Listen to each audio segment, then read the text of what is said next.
بسم الله وبه نستعين والصلاة والسلام على سيدنا ومولانا وطب قلوبنا أبي القاسم محمد وعلى آل بيته الطيبين الطاهرين ومن ولاهم بإحسان إلى يوم الدين.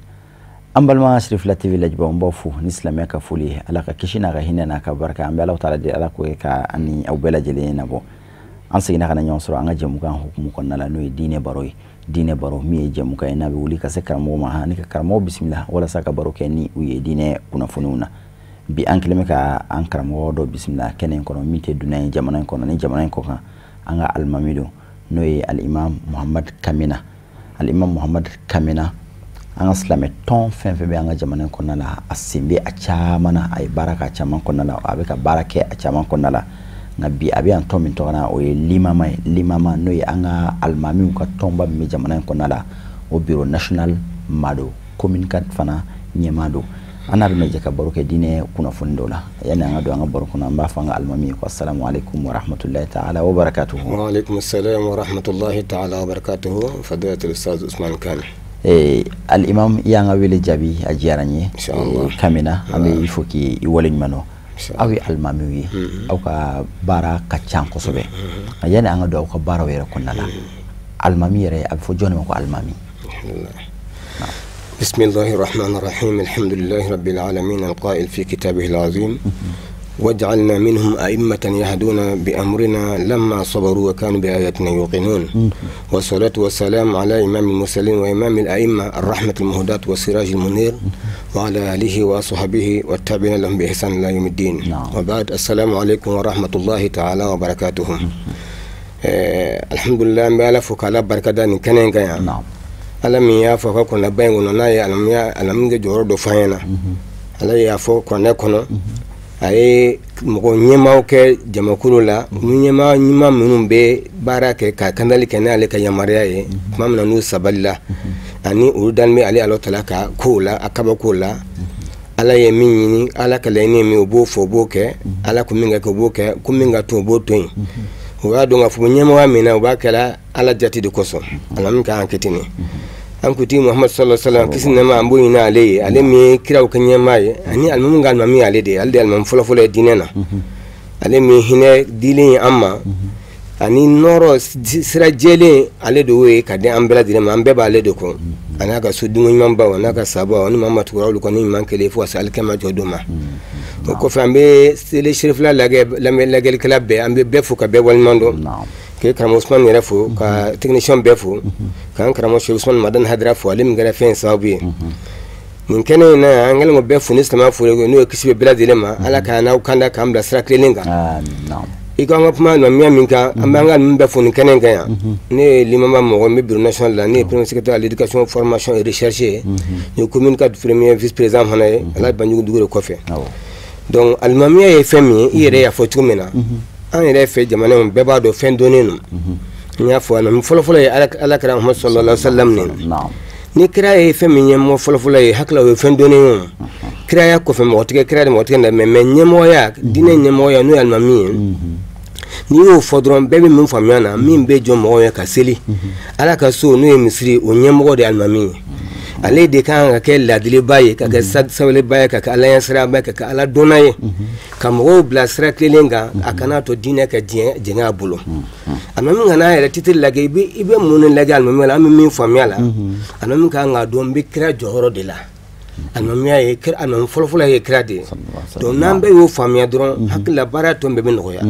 mais jama fan bɛ min dɔn n'i ko alimami min bɛ seli ni mɔgɔ ye misiri la alimami de bɛ denkuli kɛ ale de bɛ furu siri ni saya kɛra alimami de bɛ wele olu bɛɛ ye tiɲɛ ye mais alimami yɛrɛ kan ka anw yɛrɛ k'a dɔn an ka rôle mun ye fɔlɔfɔlɔ yanni ka kɔni bɛn ye an bɛ kira Muhammad sallallahu alaihi wasallam o de ye alimami ka alimami ye an b'o de jɔyɔrɔ la o tuma na n'an bɛ fɛn o fɛn kɛ a kan ka kɛ ka bɛn n'o ka taa sira de ye an ka n'a to an ka jɛn ka bɔ sira la ale dun nana ka alimamiya kɛ cogo min na a ye dilanli kɛ misiri kɔnɔna na a ye dilanli kɛ soto la a ye dilanli kɛ du kɔnɔna na a ye dilanli kɛ fan bɛɛ lajɛlen fɛ o tuma nin bɛɛ de kɔrɔ alimami ka baara ye nin bɛɛ ye ka kɛ ala ɲɛsiranyaba ye ka kɛ mɔgɔ sabalilen ka kɛ ɲɛlikɛla ye sigida kɔnɔ anw de kan ka dilanli kɛ anw man ka tiɲɛli kɛ donc ni alimamiya fɔ en résumé se ka fɔ ni a dɔ ye bɛɛ kan ka min faamuya la ala ka ni sababa bɛn amin amin kuma la surunya la y'a faamu alimami ye an ka seli yɔrɔw kɔnɔna la batokɛ yɔrɔw kɔnɔna la min bɛ bila an ɲɛ n'an tɔw bɛ tugu a nɔfɛ k'an ka diinɛ ladege ni ale ye kuma la surunya la a bɛ fɔ nin de ma ko alimami an b'a dɔn an y'a fɔ cogo min na i yɛrɛ da sera ma alimami ye an b'an ka batow minɛ ale la misali la misiri kɔnɔna la a o de dɔnnen ka caya an b'an ka faridaw seli ale de kɔfɛ ale de bɛ bila ɲɛ k'an ka faridaw laseli laseli ninnu tɛmɛnen kɔfɛ an ka société yɛrɛ kɔnɔ an ka sigidaw yɛrɛ la an ka jɛkulu yɛrɛ kɔnɔna la alimami jɔyɔrɔ jumɛn bɛ alimami na alimami ka baara kan ka kɛ jumɛn ye an ka société kɔnɔna la alhamdulilahi rabbil alamin hali bi nin jɔyɔrɔ kelen ye min fɔ alimami ka jɔyɔrɔ ye mun ye nin bɛ segin a kan tuguni alimami bɛ kira jɔyɔrɔ de la kira de tun ye ko bɛɛ lajɛlen ye k'a to balo la wa ala fatulen a ka kira a ka kumakanw n'a ka kɛwalew an bɛ tugu o de kɔ wa alimami ka baara ye mun ye al-insan yajibu an yakuna insan misaliyan muslihan ijtimaiyan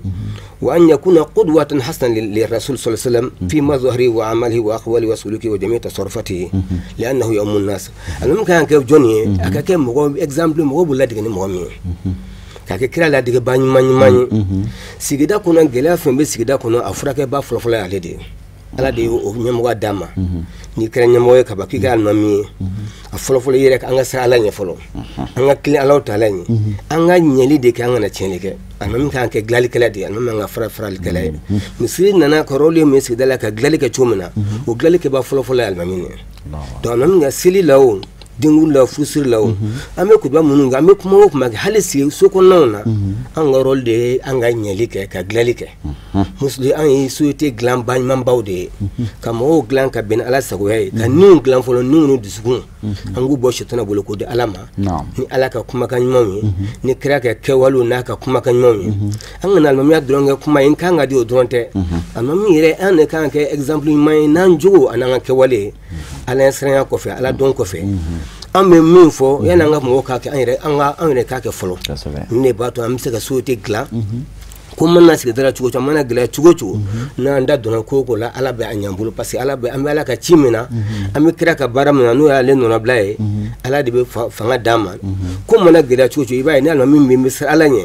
i bɛ ala ta kɛ i yɛ kɛ kira ta cogo la a ka ca ala fɛ n'i da donna ko hali n'a bɛna tiɲɛ a bɛ dilan wa alimami n'o ye tiɲɛ ye kutuba kɔnɔnaw la anw de bɛ kuma misiw la an de bɛ kutubaw kɛ an ni wajuliw kɛ an k'an k'an kɔlɔsi ala kira muhamadu sallallahu alaihi wasallam hali n'a tun bɛ sababu ci ka taa yɔrɔ la a b'a fɔ ɲɛna aw cira a ka nɔgɔli de kɛ aw kana gɛlɛyali kɛ kojugu toujours bɛ nɔgɔyali kɛ a ma fɔ an ka diinɛ labila mais a bɛ mun fɔ kuma bɛɛ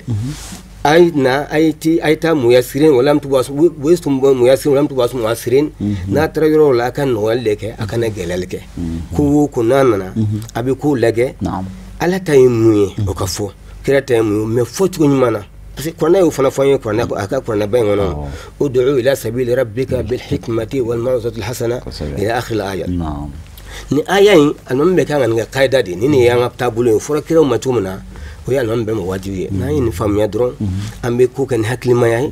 an bɛ ko kɛ ni dilanni ye an kana dusu bila hakili ɲɛ sigida kɔnɔ gɛlɛya o gɛlɛya bɛ yen anw de kan ka kɛ fura sɔrɔ a la k'a kɛ parce que an bɛ kira jɔnɔn na o tɛ politique ko ye o tɛ fɔ ko ye sigida mɔgɔw ɲɛ bɛ anw de na parce que anw de b'u ni ala cɛla anw de bɛ seli n'an u seli u mana u ka bɛɛ mina bɛɛ tugura an ka seli ka bila u ni ala cɛ o tuma an k'an cɛsiri fana n'an bɛ ko o ko kɛ an kana nin dun ka baara la an ka ɲɛli de kɛ jamana ka adamadenya ka ɲɛli bɛ min na silamɛya kɛ laɲini bɛ mun na silamɛya ɲuman ye mun ye ala kɛra y'a kɛ cogo di an bɛ fɔ ko taashu silmi ou bien vivre ensemble alimami de kan k'o fɔlɔ exemple kɛ parce que balo ko ɲuman kɛ ɲɔgɔn fɛ an ni mɔgɔ ka se ka sigi ɲɔgɔn fɛ ka ɲɛnamaya kɛ ɲɔgɔn fɛ ala kira muhamadu sallallahu alaihi wasallam a bɔlen Maka kana Madina a ye misiri jɔli min kɛ a ye mun kɛ fɔlɔ a ye balimaya don madinakaw ni ɲɔgɔn cɛ ka tila ka bɛnkan siɲɛ madinɛ sigibaw bɛɛ ni ɲɔgɔn cɛ an ka se ka sigi ka basigi la yahudaw bɛ chrétiens bɛ diinɛ wɛrɛ mɔgɔ minnu tɛ diinɛ na mais ala kana n'a bɛɛ se ka sigi kɛ wa nin bɛɛ de ye leçon ye ka di an a bɛ leçon ka di silamɛ bɛɛ ma mais anw alimamuw surtout anw de kan ka nin yɔrɔ in lajɛ donc n'an bɛ fɛn o fɛn kɛ an ka baara kɛ n'o taabolo ye alimamu de kan ka acteur fɔlɔ ye voilà acteur fɔlɔ de anw de ye acteur principal ye ko la ka sigida fiɲɛw bana minnu bɛ sigida la anw de b'a dilan fɔlɔ a bɛ dilan ni mun ye dusukun an yɛrɛ k'an dusukun ɲɛsin ala ma fɔlɔ n'ala ye siran sɔrɔ la an bɛ min fɔ ala bɛ barika don kumakanw na donc n'an sera k'o kɛ bɛɛ a ka ca ala fɛ sigi bɛ ɲɛ gɛlɛya caman an ka jamana bɛ lahala min na bi an alam nan siranga ko ke cogo la ko in chami an ba fa fitna chami wuli ro labi abu fa chami bo an ga almam do be kuma ka danteme kuma do la iba so chami ke ibi bo abura ala ko la ga mo ko sino ni ala ko yere dun ite du subla haklinya ibe ko ke ala ya ke cogo mena kida kete wa ma ala rasul al balagul bin ite se mo jawa glan ala de mo glan ni kunna na kuma ni tiene ni clean ya ni da diliya e ka ko to ala pol ala be ko to glan don na yo famia dron angal mam ya role me amba ke kanye sigide mo na be glan jamana mi pasigi et puis nan kana ala he ka ko ken ala enseignant anti fo ni ala fe comme de ça la ko on be jamana mi gela mi ngona bi ni be ko reconciliation anga nyeli ke anga siga foke o siga fo be dina ni ko non kira folo ya ira non muna ha tita no suraye anga ku do ke ka berebe no e anga sigida ko na ye tin be so sigida munu ko no anga na to tin ka wora anga fo ka bendu no furu nyon no changu fo ga ben fu sa ko no ya du ko no ka sabati du so nga gla di da memu ni be mo sube de ba on ko fe bebe on la mena do on de fana kan ga bejiki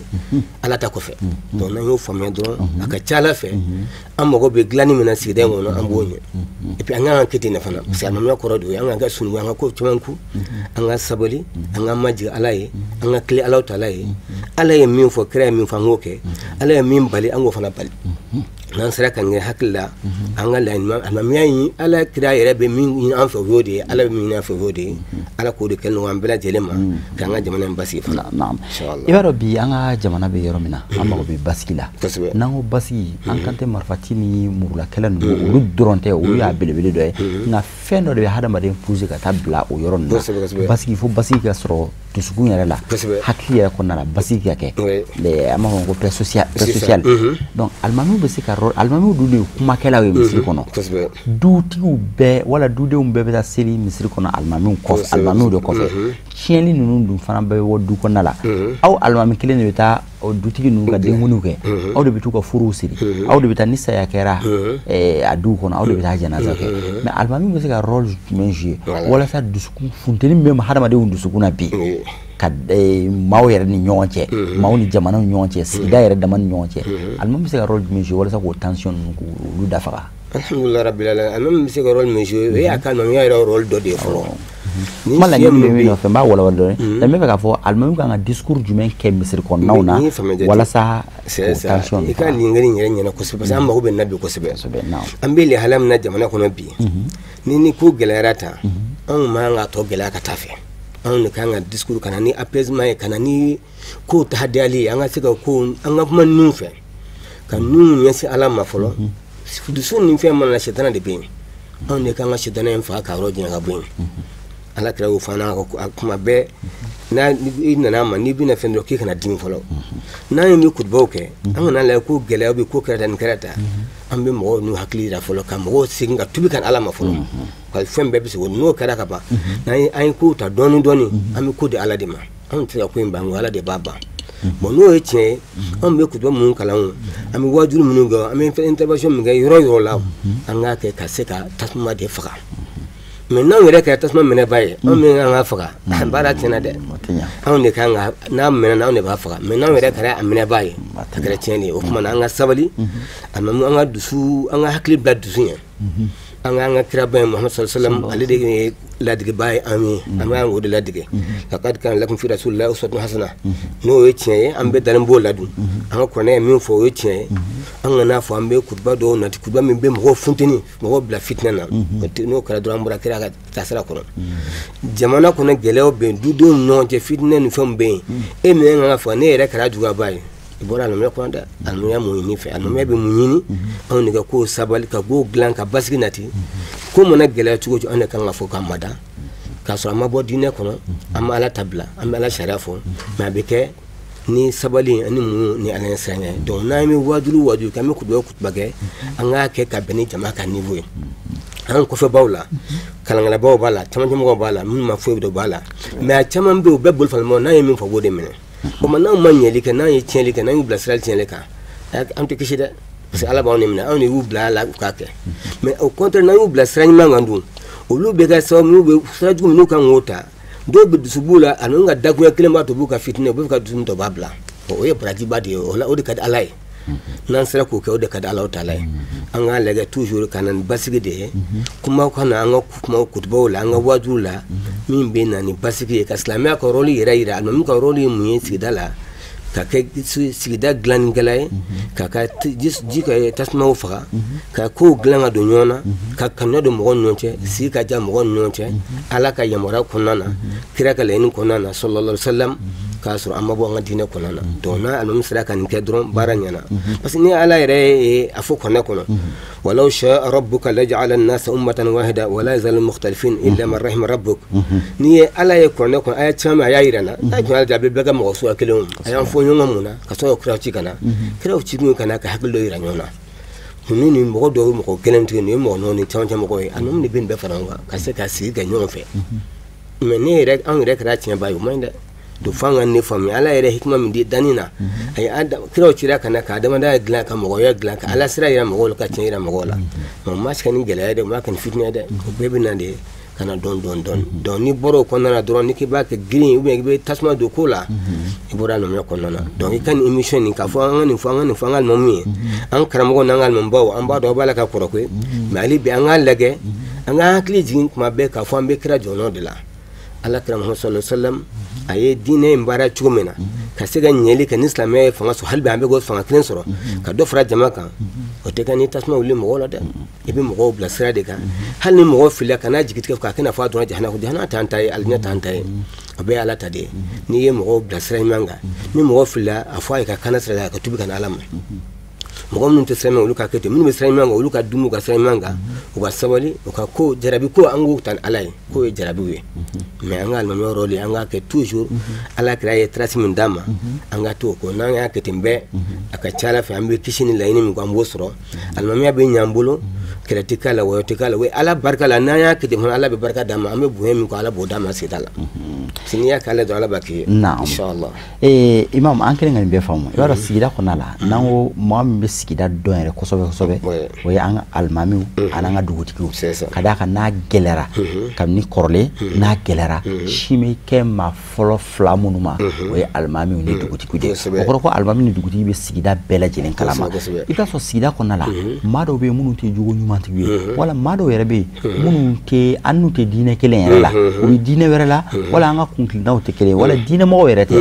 alimami ka jɔyɔrɔ kan ka kɛ jumɛn ka ɲɛsin o mɔgɔ façon minnu ma sigida la a b'u ye k'u to yen de wa wala a kan ka rôle dɔ jouer a ka responsabilité dɔ bɛ a kan ka se ka baara min kɛ olu la c'est vrai alimami ka responsabilité ba de bɛ nin yɔrɔ la mɔgɔ a minnu b'a ko k'u labato olu y'a ta ye minnu ma sira sɔrɔ ka na ale de kan ka fɛɛrɛ kɛ k'u sama ka na n'a jogo n'a ka kɛwale a n'a ka kumakan ɲuman ye donc alimami kan k'o kɛ ni sira jumɛn ye an b'o fɔ yɔrɔ limama yɛrɛ ka an ka statut de an b'o fɔ an bɛ yɔrɔ o yɔrɔ la an ka ni dugutigiw ka baara kɛ ɲɔgɔn fɛ dilanni ni ɲɛli kɔnɔna na dugutigiw ta dugutigi bolo anw tɛ diinɛ ko baaraw ye diinɛ baara ni so tɛ baara bɛɛ don o kɔnɔna na o kɔnɔ ni ko o ko n'a nana an kana fɔ dɔrɔn nin t'an dɔ ye dɛ nin y'an dɔ ye an k'a sama ka n'an na de kira ni yahudiya ye baara kɛ ani kerecɛnw ye baara kɛ ani jɔsɔnw ye baara kɛ an ka cɛkɔrɔba tɛmɛnenw minnu filɛ n'u ye mɔgɔw don diinɛ n'an fɛ yan u ma mɔgɔ don dɔwɛrɛ ye n k'u jogo de y'a kɛ u taama ka se dɔw ma kumaw fɛ n'i banna na k'a ye ka to a bɛ yɔrɔ janya la don mais au contraire an k'an ka gɛrɛ u la de minnu bɛ fili la k'u ka fili yir'u la nin man ɲi an bɛ sɔrɔ ka fara an kan ni an yɛrɛ jogo yɛrɛ ɲɛna an jogo dama kira jogo de ye mɔgɔ caman don silamɛya la o caman y'u ka taasira bila n'a ka jogo ye n'a kun y'a kɛ kɛlɛ ni dusu ye a kun tɛ ɲɛ o ala ko wala kunta fazɔn ghalizal qalbi lanfaddu min hawlik ala kira ye minnu yira an na i bɛ ka yɔrɔ min fɔ nin ye bi an mago bɛ nin na kosɛbɛ an kana fɔ dɔrɔn nin t'an ka taasira ye nin bɛ tan nin bɛ n'an bana bɛɛ la a tɛ ɲɛ o ye an b'an ka rôle jouer a na min kan kɛ forobamɔgɔ de ye hali maa min t'i ka taabolo la n'i sigida mɔgɔ dɔ don fɛɛrɛ kɛ i k'a sama ka fɛɛrɛ kɛ jama kan minnu bɛ yen n'u ko gɛlɛntigiw don u fɛɛrɛ kɛ u k'a f'u ye u ka diinɛ ka di o ye tiɲɛ ye mais diinɛ Ala ta de ye mɔgɔ ta tɛ ni Ala ta don o tuma an ka ko kɛ ni hakili ye an ka kɛ ni basigi ye an ka don an tɛ ka baara k'an yɛrɛ an bɛ ka baara kɛ Ala kama an bɛ ka kɛ Ala de ye ka kɛ kiraba in ye n'o ye tiɲɛ ye o tuma an ka sabali Ala y'a fɔ cogo min kira ye n'a y'a kɛ ten an ka se ka o kɛ an fana k'o k'an ka ko la a ta'ayush vivre ensemble a tasamuh ani ka ɲɔgɔn kanu ka balimaya ka ɲɔgɔn cɛ mɔgɔw an ka toujours an ka jama de ɲini ka fara an kan an kana mɔgɔw gɛn ka bɔ diinɛ na n'i ye diinɛ gɛn dɔrɔn i mɔgɔw gɛnnen yasiru wala tu asiru a ye mɔgɔw bashiru wala tu nafiru ala kira ye nin bɛɛ fɔ an ɲɛna a ye mɔgɔw sama ka na de a bɛ taa mɔgɔw k'u sama ka na k'u don diinɛ na mais a kana mɔgɔw gɛn ka bɔ diinɛ na donc an ka rôle y'o de ye vraiment an b'o ɲini an ka alimamu bɛɛ fɛ limama bi yɛrɛ de b'a sigɛrɛ limama yɛrɛ ka force y'o de ye an bɛ taabolo bɛɛ lajɛlen limama bɛ nin bɛɛ ye baara kɛ ɲɔgɔn fɛ mais an ka baara kɛ ala y'a fɔ na kira y'a fɔ cogo min na silamɛya ka bɛn ka don da kelen fɛ bɔ da kelen fɛ jamana bɛ se basi cogo min na an ka sigi kun y'o de ye alimamu ka baara kɛ alimamu bɛɛ ka baara kɛ o de y'an ka laɲini an ka statut de limama fana de b'o fɔ an ɲɛna an b'a fana bɛɛ kɛ hakili to ka baara kɛ n'o ye an ka sira la ɲɛ an ka majigin an ka jugu ni nɔgɔya k'an taabolo ye ni gɛlɛya bɛ na yɔrɔ min o ka kɛ o ye ni dankarikɛ dina yɔrɔ min na o yɔrɔ n'o kɔni tɛ an ka tɔ bɛɛ kɛ ni hakilima ye ani wajibi kɛ ɲuman ni bilasira ɲuman ye a n'an yɛrɛ jogo ɲumanw ye ka ɲɛsin jama ma n'ala sɔnna inshallah imam waati ni a cogoya kama da kun ya laban jumɛn bɛ an ka baro in kuncɛw kan alhamdulillah vraiment an b'i yɛrɛ fo ye ni hakilina min ta ka an ka kuma ka ɲɛsin an ka alimamu fa an bɛ a fɔ an karamɔgɔw n'an ka alimamubaw ye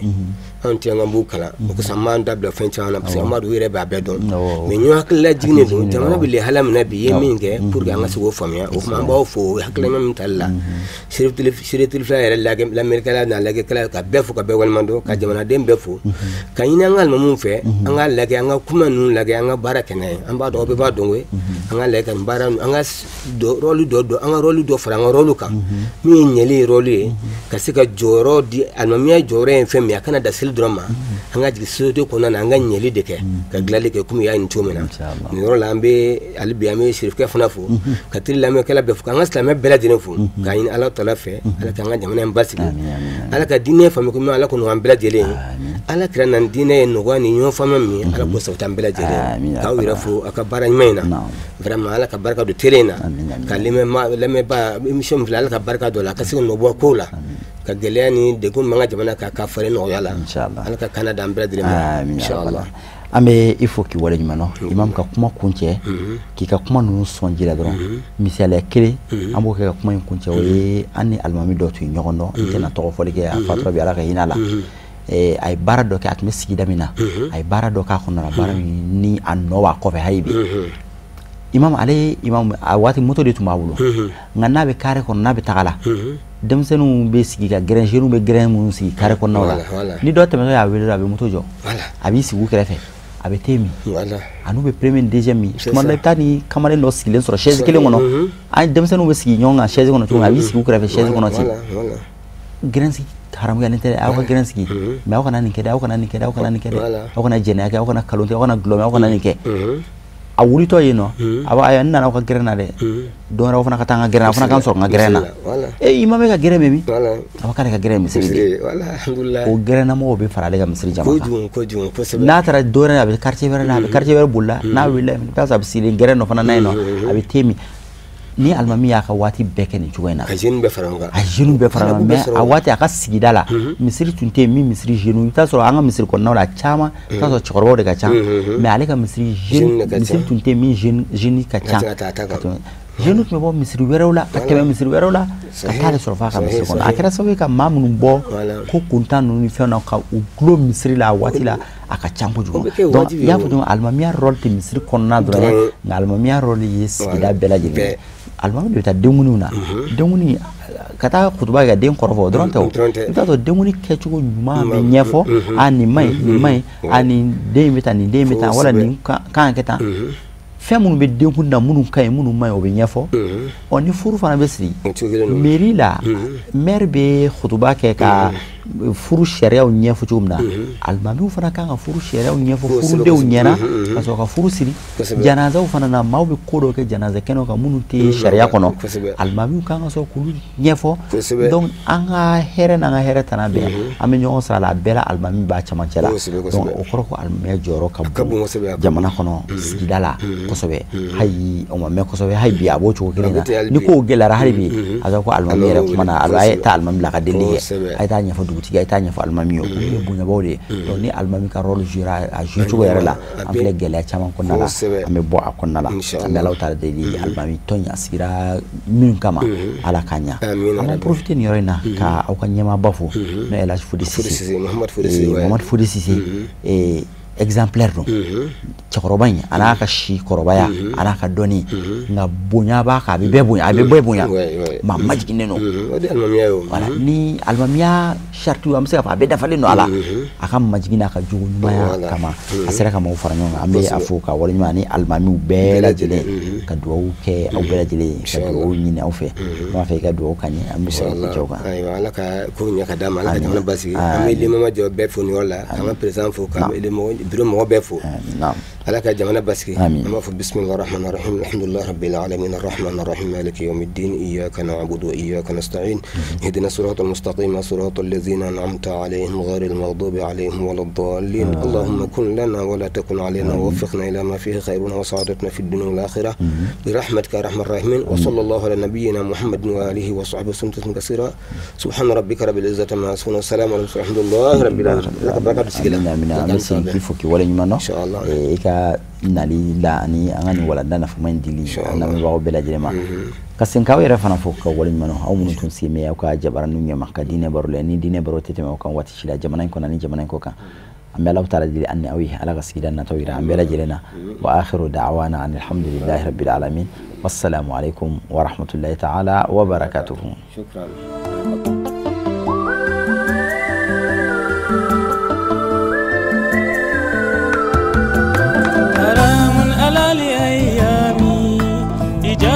مثلي